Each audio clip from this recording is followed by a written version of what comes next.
Noel sebut Hasto biang kerok Jokowi dan Mega batal bertemu, Sekjen PDIP, dia tak tahu. Hasto Kristianto tak terima dituduh jadi penghambat pertemuan Presiden Joko Widodo dengan Ketua Umum PDIP Megawati Soekarnoputri. Tuduhan itu sebelumnya datang dari mulut Ketua Umum Relawan Jokowi Mania Joman Immanuel Ebenezer. Hasto yang menjabat sebagai Sekjen PDIP menjawab panjang lebar terkait tudingan pria yang akrab disapa Noel tersebut. Yang jelas yang jadi penghambat pertemuan Prabowo Mega dan sebagainya, itu adalah Hasto, kata Noel, Minggu tanggal 14 April tahun 2024 mengutip Kompas.com. Kamis tanggal 18 April tahun 2024 Hasto merespon tudingan tersebut. Ia mengatakan, anak ranting PDIP yang meminta Jokowi bertemu mereka dulu sebelum menemui Megawati. Noel kan enggak tahu bahwa Ibu Mega memiliki sikap kenegarawanan.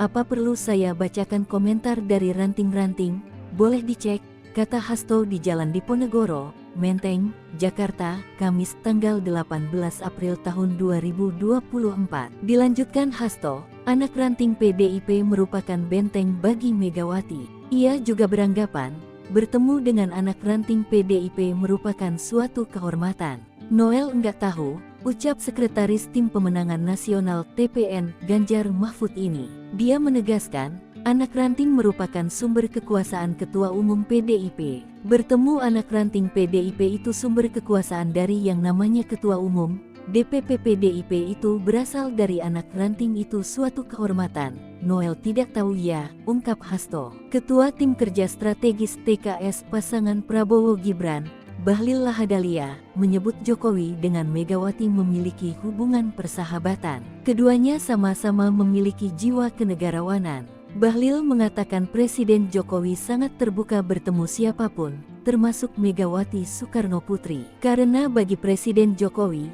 pertemuan sesama tokoh bangsa sangat baik untuk Indonesia.